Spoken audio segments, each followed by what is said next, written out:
Hello साथियों, आज हम ज्योग्राफी में चैप्टर नंबर 4 को पढ़ेंगे जिसका नाम है मानचित्र। ठीक है, तो चैप्टर 4 का क्या नाम है? मानचित्र। ठीक है, जैसा कि आप जानते हैं कि जो सीटेट है ना, वो एनसीईआरटी बेस्ड क्वेश्चन ही पूछता है। ठीक है, तो यह जो है यानी कक्षा 6 के एनसीईआरटी। ठीक है, आते हैं सीधे अपने टॉपिक पे।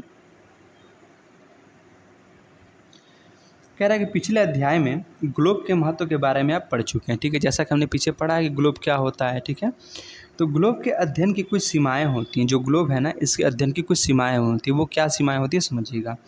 जब हमें पूरी पृथ्वी का अध्ययन करना होता है, ठीक है, जब हमें क्या करना होता है, पूरी पृथ्वी का अगर अध्ययन करना होता है, तब हमारे लिए क्या होता है कि जो ग्लोब होता है ना, वो काफ़ी उपयोगी साबित होता है। ठीक है, जब हमें पूरी पृथ्वी का अध्ययन करना होता है तो जो ग्लोब है हमारे लिए काफ़ी उपयोगी साबित होता है। लेकिन जब हमें पृथ्वी के केवल एक भाग का मतलब जैसे आपका कोई देश हो गया, कोई राज्य हो गया, कोई ज़िला हो गया, कोई शहर हो गया या कोई गाँव हो गया, अगर इसके बारे में अध्ययन करना होता है ना, तो जो ग्लोब है वो हमारे लिए उतना उपयोगी साबित नहीं होता है। ठीक है, तब ऐसी स्थिति में हम मानचित्रों का उपयोग करते हैं। ठीक है, किसका उपयोग करते हैं? मानचित्रों का। ठीक है, बात समझ में आई? इसने ये कहा है कि देखिए, जब अगर हमें पूरी पृथ्वी का अध्ययन करना होता है तब ग्लोब हमारे लिए काफ़ी उपयोगी साबित होता है। लेकिन अगर पृथ्वी किसी एक भाग जैसे कोई देश हो गया, कोई ज़िला हो गया, कोई नगर हो गया, कोई शहर हो गया, कोई गांव हो गया, कोई कस्बा हो गया, ठीक है, अगर उसके बारे में हमें अवलोकन करना है, हमें अध्ययन करना है, तो हमें उसके लिए क्या करना होगा? मानचित्र का सहारा लेना होगा। वहाँ पे ग्लोब जो है उतना उपयोगी साबित नहीं होगा। ठीक है, आगे चलते हैं। अब बात करते हैं मानचित्र के बारे में कि मानचित्र होता क्या चीज़ है। ठीक है, देखिए, मानचित्र पृथ्वी की सतह या इसके एक भाग के पैमाने के माध्यम से चपटी सतह पर खींचा गया चित्र है। ठीक है, तो मानचित्र क्या है? पृथ्वी की सतह या इसके एक भाग का पैमाने के माध्यम से चपटी सतह पर खींचा गया चित्र है। ठीक है, मानचित्र समझ में आया? आगे चलते हैं। लेकिन एक गोलाकार सतह की पूरी सतह एक गोलाकार सतह को पूरी तरह से चपटा करना असंभव है। ठीक है, क्या कह रहा है कि एक गोलाकार सतह को पूरी तरह से चपटा करना असंभव है। ठीक है, मानचित्र हमारी विभिन्न ज़रूरतों के लिए आवश्यक है ना। कुछ मानचित्र एक छोटे क्षेत्र एक मिनट हाँ, ये कह रहा है कुछ मानचित्र एक छोटे क्षेत्र को एवं कुछ तथ्यों को दर्शाता है। ठीक है, जो कुछ मानचित्र है ना, एक छोटे क्षेत्र को एवं कुछ तथ्यों को दर्शाता है। दूसरे मानचित्र में एक बड़ी किताब की तरह तथ्य हो सकते हैं। ठीक है, जब बहुत से मानचित्रों को एक साथ रख दिया जाता है तब एक एटलस बन जाता है। ठीक है, अभी तक हमने क्या बताया कि मानचित्र क्या है कि पृथ्वी की सतह या इसके एक भाग, ठीक है, का पैमाने के माध्यम से चपटी सतह पर जो खींचा गया चित्र है उसे हम मानचित्र कहते हैं। ठीक है, लेकिन यहाँ पे ये बताना चाहता है कि एक गोलाकार सतह को पूरी तरह से चपटा करना असंभव है। ठीक है, आगे कह रहा है कि मानचित्र हमारी विभिन्न ज़रूरतों के लिए आवश्यक हैं। कुछ मानचित्र एक छोटे क्षेत्र को एवं कुछ तथ्यों को दर्शाता है ना, और दूसरे मानचित्र में एक बड़ी किताब की तरह तथ्य हो सकते हैं। जब बहुत से मानचित्र को एक साथ रख दिया जाता है तब वो क्या बन जाते हैं? तब वो एक एटलस बन जाते हैं। ठीक है, तो हमने क्या बताया कि जब बहुत सारे मानचित्र को एक साथ रख देंगे तो क्या बन जाएगा? एटलस बन जाता है। ठीक है, अब आगे हम बात करते हैं। एटलस विभिन्न प्रकारों तथा अलग अलग पैमानों से खींची गई मापों पर आधारित होता है। ठीक है, तो एटलस क्या है कि विभिन्न प्रकारों तथा अलग अलग पैमाने से खींची गई मापों पर आधारित होता है। कौन? एटलस। ठीक है, आगे बात करते हैं। मानचित्रों से एक ग्लोब की अपेक्षा हमें ज़्यादा जानकारी प्राप्त होती है। ठीक है, तो मानचित्रों से एक ग्लोब की अपेक्षा क्या होता है कि हमें ज़्यादा जानकारी प्राप्त होती है। ठीक है, तो मानचित्र क्या होता है अभी हमने आपको बता दिया। ग्लोब क्या होता है ये भी पिछली कक्षा में आप पढ़ चुके हैं। तो जो मानचित्र है ना, उससे ज़्यादा जानकारी प्राप्त होती है। किसकी अपेक्षा? ग्लोब की अपेक्षा। ठीक है, आगे बात करते हैं। मानचित्र विभिन्न प्रकार के होते हैं। ठीक है, मानचित्र क्या होते हैं? विभिन्न प्रकार के होते हैं, जिनमें से कुछ को नीचे वर्णित किया गया है। किस किस को, आइए समझते हैं। देखिए, एक है भौतिक मानचित्र, एक है राजनीतिक मानचित्र, है ना। तो सबसे पहले हम समझते हैं कि भौतिक मानचित्र क्या होता है। देखिए, यह है भौतिक मानचित्र। ठीक है, तो पृथ्वी की प्राकृतिक आकृतियों जैसे पर्वत, पठार, मैदान, नदियों, महासागरों इत्यादि को दर्शाने वाले मानचित्रों को भौतिक या उच्चावच मानचित्र कहते हैं। क्या कहते हैं? भौतिक या उच्चावच मानचित्र कहते हैं। ठीक है, तो भौतिक मानचित्र क्या होते हैं? जो पृथ्वी की प्राकृतिक आकृतियां हैं। अब प्राकृतिक मतलब ठीक है, जिसे प्रकृति ने बनाया है, ठीक है, जिसे मनुष्य ने नहीं बनाया है, ठीक है। एक होता है आर्टिफिशियल, एक होता है नेचुरल, ठीक है। तो ये नेचुरल की बात कर रहा है, ठीक है। तो पृथ्वी की प्राकृतिक आकृतियों जैसे आपका पर्वत, पर्वत किसने बनाया? पर्वत प्रकृति ने बनाया, ठीक है। पठार किसने बनाया? प्रकृति ने बनाया है। मैदान किसने बनाया? प्रकृति ने बनाया है। नदी किसने बनाई? प्रकृति ने बनाई। महासागर भी किसने बनाया? प्रकृति ने बनाया है। तो वही बात कह रहा है कि पृथ्वी की जो प्राकृतिक आकृतियाँ हैं, ठीक है, जैसे पर्वत, पठार, मैदान, नदियाँ, महासागर इत्यादि को जो दर्शाने वाले मानचित्र होते हैं ना, उसे हम भौतिक या उच्चावच मानचित्र कहते हैं। क्या कहते हैं? भौतिक या उच्चावच मानचित्र कहते हैं, ठीक है। आगे हम बात करेंगे अब राजनीतिक मानचित्र की, ठीक है। देखिए, राज्यों, नगरों, शहरों तथा गांवों और विश्व के विभिन्न देशों व राज्यों तथा उनकी सीमाओं को दर्शाने वाले मानचित्र को राजनीतिक मानचित्र कहा जाता है, ठीक है। तो भौतिक मानचित्र बता दिया और राजनीतिक मानचित्र भी हमने बताया। तो राजनीतिक मानचित्र किसे कहते हैं? राज्यों, नगरों, शहरों, गाँव और विश्व के विभिन्न देशों व राज्यों तथा उनकी सीमाओं को दर्शाने वाले जो मानचित्र होते हैं, राजनीतिक मानचित्र होते हैं, ठीक है। तो भौतिक और राजनीतिक मानचित्र समझ में आया। आगे चलते हैं।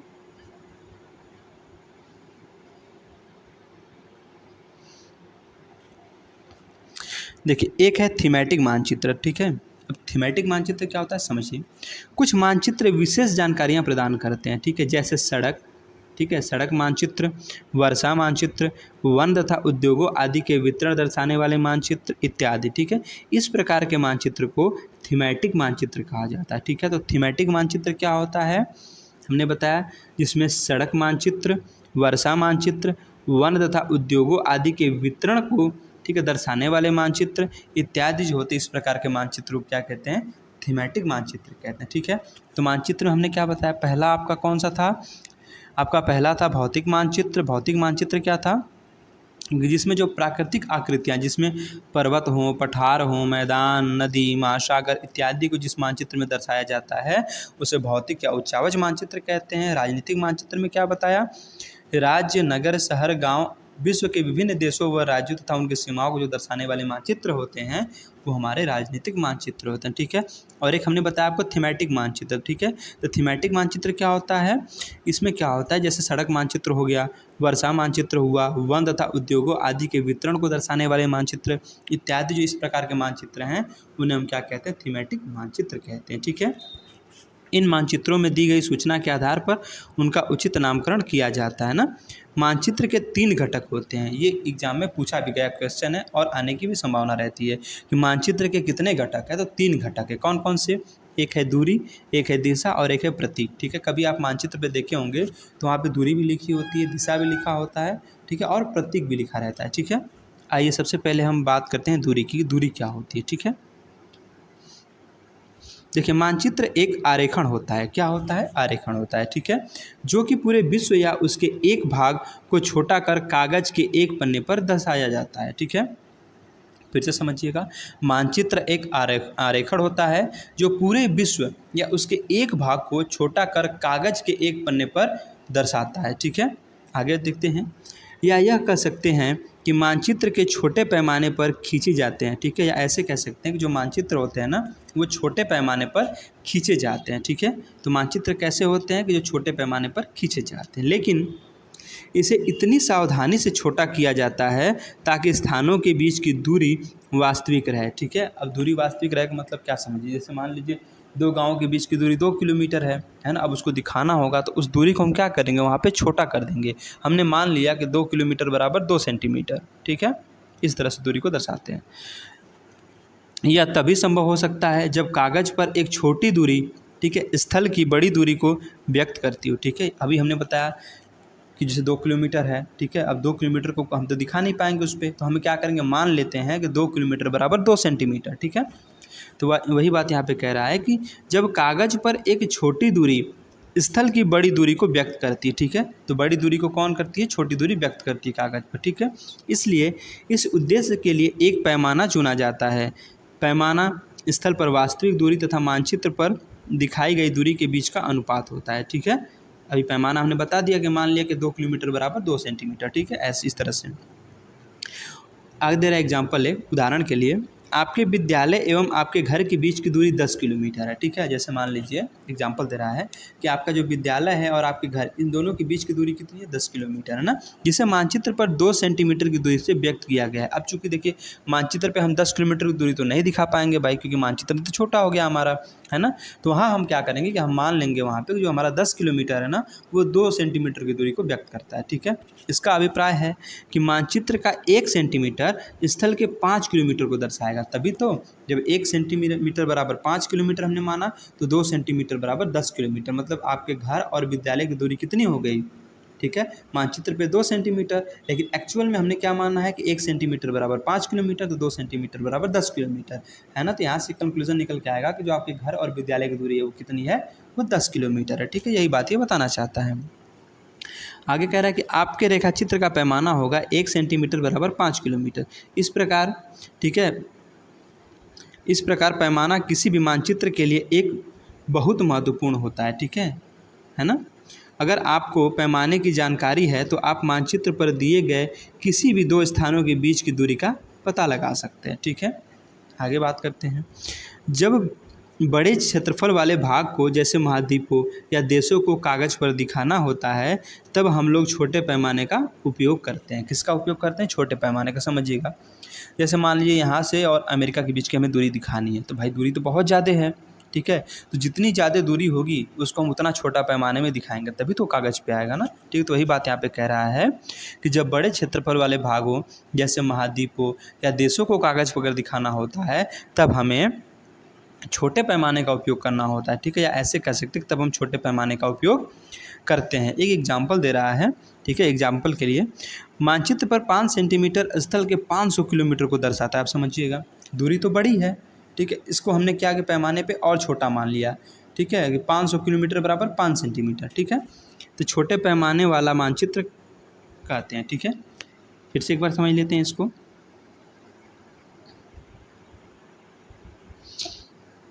दूरी के बारे में हमने क्या बताया कि मानचित्र का, ठीक है, मानचित्र एक आरेखण होता है। मानचित्र क्या एक आरेखण है, जो, इसको और थोड़ा बड़ा करते हैं,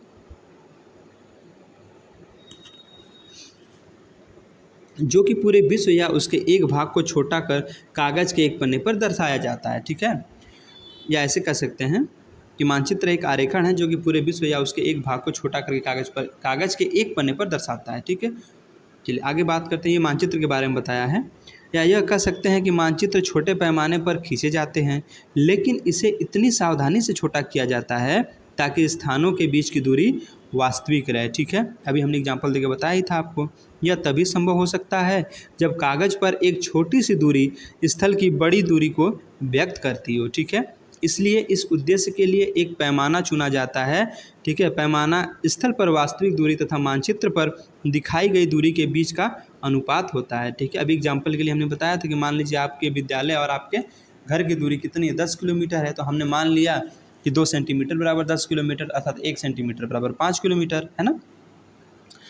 आगे बात करते हैं हम।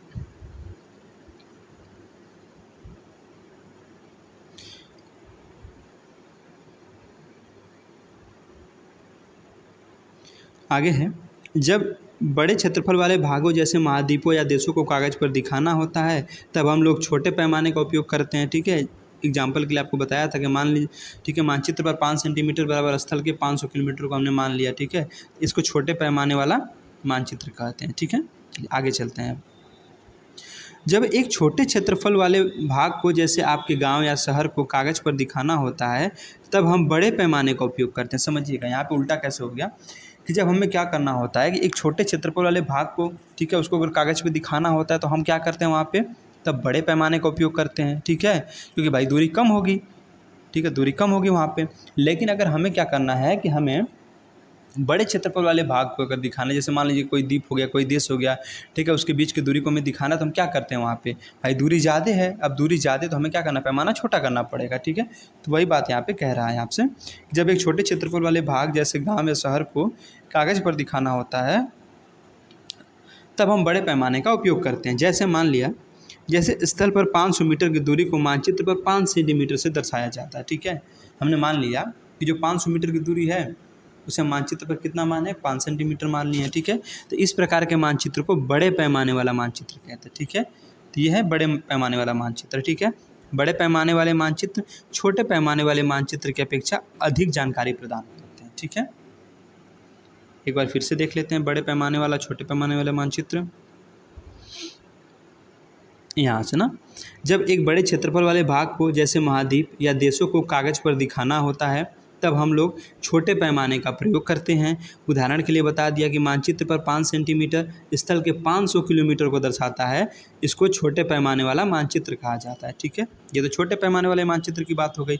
बड़े पैमाने वाले में क्या बताया, ठीक है, कि जब एक छोटे क्षेत्रफल वाले भाग को जैसे आपका गांव हुआ, शहर हुआ, इसको अगर कागज़ पर दिखाना होता है तब हम क्या करते हैं, बड़े पैमाने का उपयोग करते हैं। जैसे हमने मान लिया स्थल का जो 500 मीटर की दूरी है वो मानचित्र पर 5 सेंटीमीटर को दर्शाती है। तो इस प्रकार का जो मानचित्र है इसे हम बड़े पैमाने वाला मानचित्र कहते हैं। और एक की पॉइंट आपको हमने ये बताया, ये मोस्ट इंपॉर्टेंट पॉइंट है कि जो बड़े पैमाने वाले मानचित्र होते हैं ना, वो छोटे पैमाने वाले मानचित्र की अपेक्षा अधिक जानकारी प्रदान करते हैं। कौन? बड़े पैमाने वाले मानचित्र। ठीक है,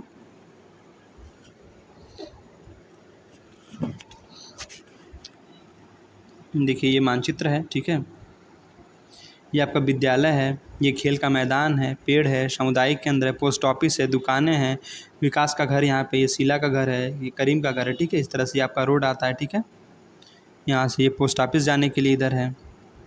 इसे हमने क्या किया, एक कागज़ पे दर्शा दिया है। ठीक है, और नीचे दूरी लिखी है, पैमाना देखिए हमने मान लिया 1 सेंटीमीटर बराबर 10 मीटर। ठीक है, 1 सेंटीमीटर बराबर 10 सेंटीमीटर। अब हम बात करेंगे दिशा की। ठीक है, अब दिशा क्या होता है, ये पूर्व दिशा होती है, पीछे पश्चिम, ऊपर उत्तर, नीचे दक्षिण, और उत्तर और पूरब के बीच में उत्तर पूर्व होता है, दक्षिण पश्चिम के बीच में दक्षिण और पूरब के बीच में दक्षिण पूरब होता है, दक्षिण और पश्चिम के बीच में दक्षिण पश्चिम होता है, और उत्तर और पूरब के बीच उत्तर और पश्चिम के बीच में उत्तर पश्चिम होता है। ठीक है, चलिए ये हमारा कंपास है जिसको हम दिशा सूचक के नाम से जानते हैं। ठीक है, जो डायरेक्शन को बताता है। आइए अब दिशा के बारे में पढ़ते हैं कि दिशा क्या होती है।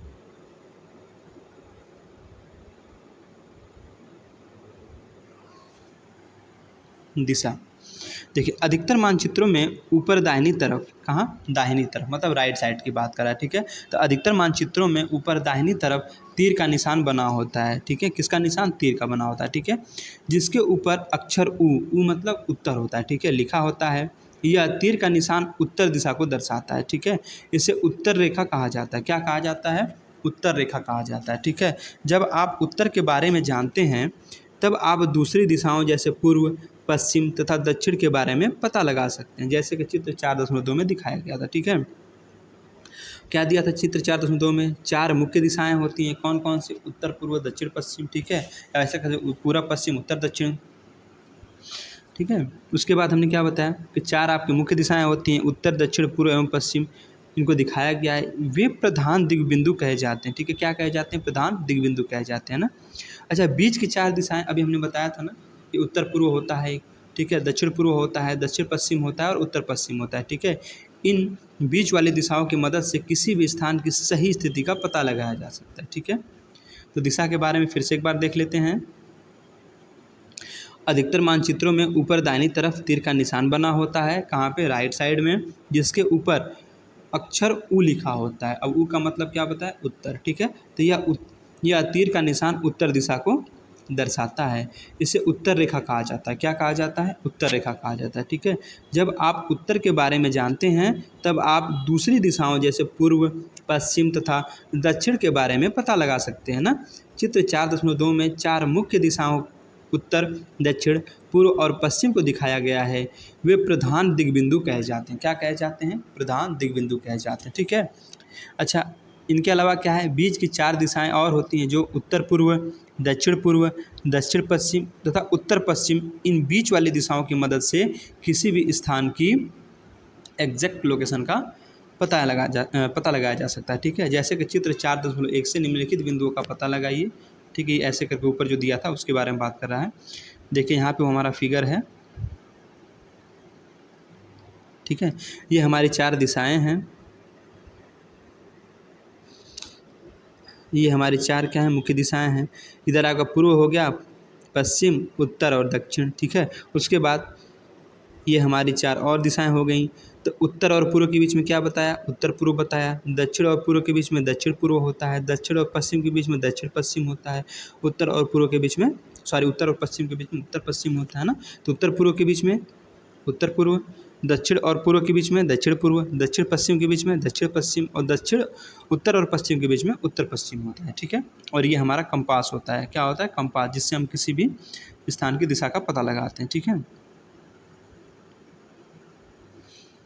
देखिए उस कंपास के बारे में बता रहा है कि हम दिशा सूचक की सहायता से किसी स्थान की दिशा का पता लगा सकते हैं। यह एक यंत्र है जिसकी सहायता से मुख्य दिशाओं का पता लगाया जाता है। इनकी चुंबकीय सुई की दिशा हमेशा उत्तर दक्षिण की तरफ होती है। ठीक है, तो ये इंपॉर्टेंट पॉइंट बन जाता है कि जो कंपास होता है ना, इसमें जो चुंबकीय सुई होती है वो हमेशा किस दिशा में होती है, तो उत्तर दक्षिण दिशा में होती है। किस में, उत्तर दक्षिण दिशा में होती है। ठीक है, अच्छा अगला है प्रतीक। ठीक है, प्रतीक हमारा कौन सा, तीसरा घटक है। ठीक है, बताया ना मानचित्र के 3 घटक होते हैं।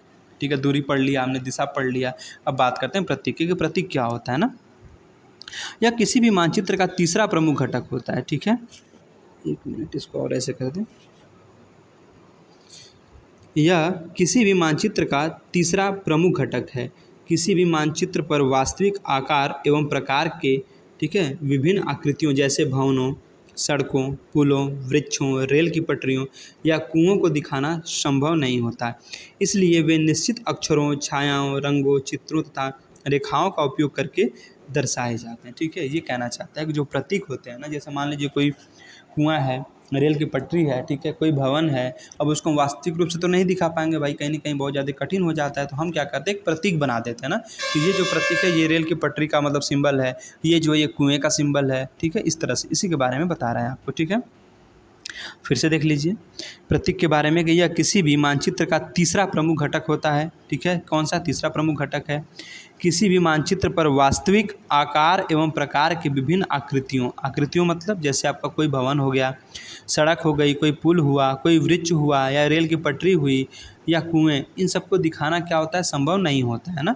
इसलिए वे निश्चित अक्षरों, छायाओं, रंगों, चित्रों तथा रेखाओं का उपयोग करके दर्शाए जाते हैं। ठीक है, जो हमारे ये भवन हुए, सड़क हुए, पुल, वृक्ष, ये सब हुए, इनके बारे में बात करा। ठीक है, ये प्रतीक कम स्थान में अधिक जानकारी प्रदान करते हैं। ठीक है, जैसे मान लीजिए कोई कुएं का सिंबल बना दिया, ठीक है, और वो सिंबल डॉट डॉट डॉट करके मतलब ना बना दिया मानचित्र पे, तो हम उसको देख के समझ जाएँ कि यहाँ पे जो है ये कुएं का सिंबल बना है, मतलब यहाँ पे कुआं है। ठीक है, इस तरह से इन प्रतीकों के इस्तेमाल के द्वारा मानचित्र को आसानी से खींचा जा सकता है। ठीक है, तथा इनका अध्ययन करना आसान होता है। अगर आप एक क्षेत्र की भाषा को नहीं जानते हैं तथा आप किसी से दिशा के बारे में नहीं पूछ सकते हैं, तब आप इन चिन्हों की सहायता, ठीक है, इन चिन्हों की सहायता के द्वारा मानचित्र से, ठीक है, जानकारी प्राप्त कर सकते हैं। मानचित्रों की एक विश्वव्यापी भाषा होती है जिसे सभी आसानी से समझ सकते हैं। इन प्रतीकों के उपयोग के संबंध में एक अंतर्राष्ट्रीय सहमति है। ठीक है, अब यहाँ प्रतीक देखिए क्या क्या है। जैसे मान लीजिए यहाँ एक प्रतीक बना दिया ना,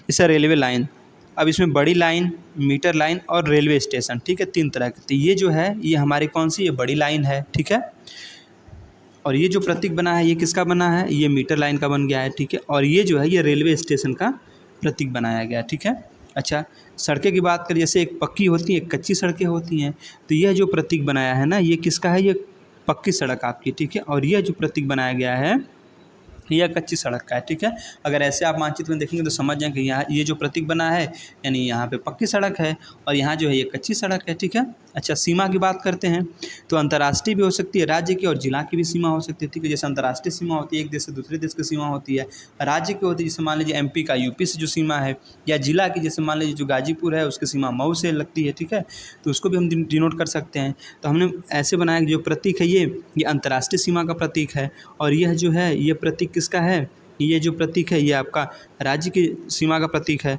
और यह जो है ये जिला की सीमा का प्रतीक है। ठीक है, वैसे देखिए अगर हम बात करें नदी की या कुएं की, तालाब की, नहर और पुल की, तो ये जो है प्रतीक ये नदी का हो गया, ये प्रतीक कुएं का हो गया, ये प्रतीक तालाब का है, ये नहर का प्रतीक है और ये पुल का प्रतीक है। ठीक है, आगे चलते हैं।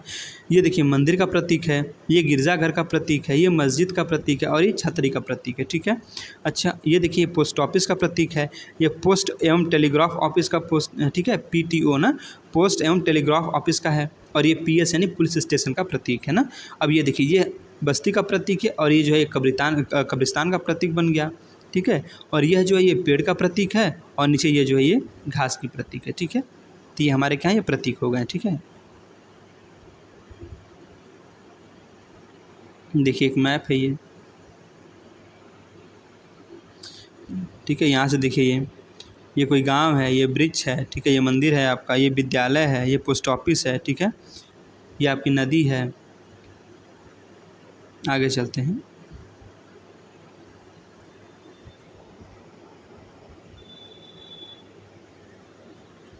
ठीक है, प्रतीक कहे जाते हैं ना। कुछ रूढ़ प्रतीक जैसे चित्र 4.3 में दिखाए गए हैं, विभिन्न रंगों का उपयोग भी इसी उद्देश्य से किया जाता है। एग्जाम्पल के लिए, ठीक है, एग्जाम्पल के लिए सामान्यतः नीले हरे रंग का इस्तेमाल जलाशयों, भूरा रंग पर्वतों, पीला रंग पठारों और हरा रंग मैदानों को दर्शाने के लिए किया जाता है। ध्यान दीजिएगा कलर के बारे में क्या बताया कि जो हम प्रतीक यूज़ करते हैं ना, ठीक है, अगर उसमें, ठीक है, अगर नीले रंग का इस्तेमाल अगर करते हैं तो वो जलाशय को दर्शाते हैं, ठीक है। जैसे भाई देखते हैं आप जल का नल, पानी का, वैसे आप दूर से अगर अंतरिक्ष से देखते हैं तो पानी हमारी पृथ्वी कैसे दिखती है, नीली दिखती है, क्योंकि पानी की वजह से दिखती है ना।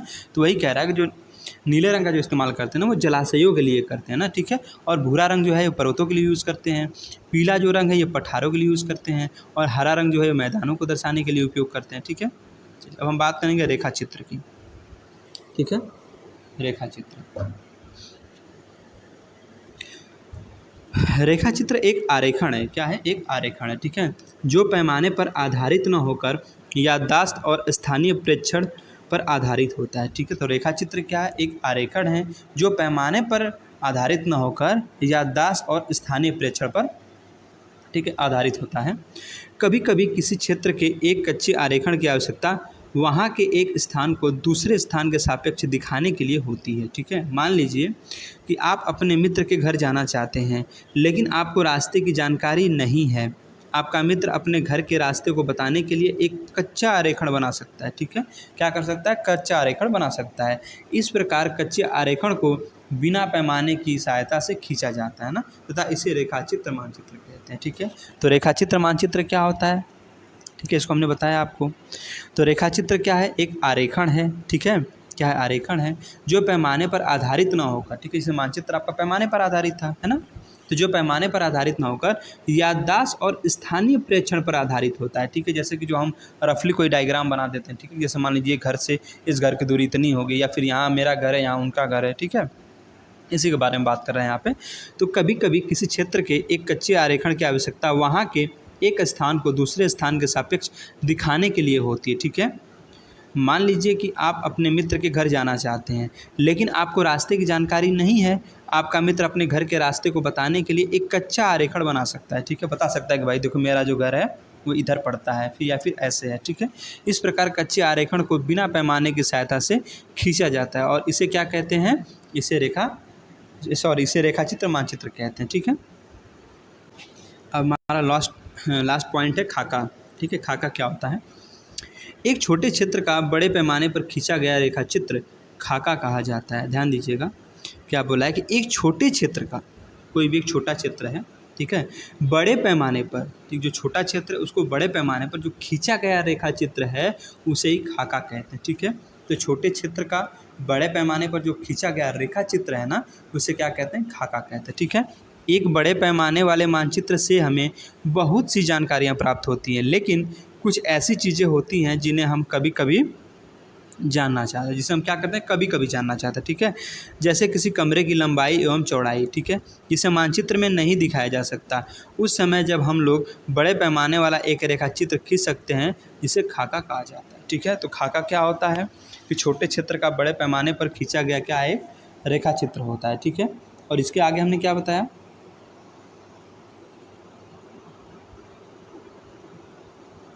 इसके आगे हमने बताया आपको